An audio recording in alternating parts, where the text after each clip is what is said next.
Module 4, the video. Looking back at the exercise Module 3, there is not necessarily a product that Tom uses that creates a dissatisfaction. Yes, he'd love to have it all automated, to the extent he either has to do nothing or very little. For example, he says, wouldn't it be great if my bag contains every day the right stuff to take to school, that magically my bike appears without me having to get it out of the garage, or that breakfast is served automatically, without having to do anything.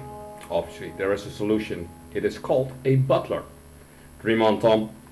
But looking back at the same exercise, there are moments in the morning ritual that indeed can lead to unhappy emotions. And I guess indeed this is not limited to Tom, but to all the youngsters he represents, all the first year high school students who go to secondary school have to adapt to a new rhythm as opposed to primary school where they came from. What if through some form of design I could indeed manage to get them ready to go to school without stress, hustle, and be relaxed? What if I could get them all happy, or at least limit negative emotions triggered by a certain class that day, or teacher for that matter? I would reckon all of his classmates may have similar emotions during their morning ritual.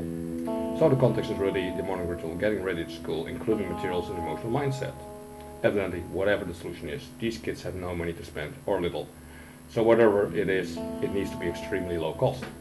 Of course, each of the users must remain and feel responsible over their morning ritual. And whatever they do, does not think all of a sudden the solution becomes responsible. Whatever it will be an assistant at best. And indeed, early in the morning, these youngsters start with social media. They analyze the path to reaching them, I would think. The thought pattern is that each user has different likes and dislikes when it comes to either a particular class of the day or teacher that teaches it. Using the positive vibes of one person to motivate the others, or at least to learn them to better cope with it without negative emotions putting them to a downward spiral, would already be a great. Indeed, the effects I as a student designer would like to achieve. Hence my design challenge. And come to think of it, it might serve more than just these first year youngsters. The design thought pattern might serve the teacher too. For sure, if I were a teacher, I would want to know the mood of the class I am facing or going to face. And in fact, this obviously does not just apply to first years, of course.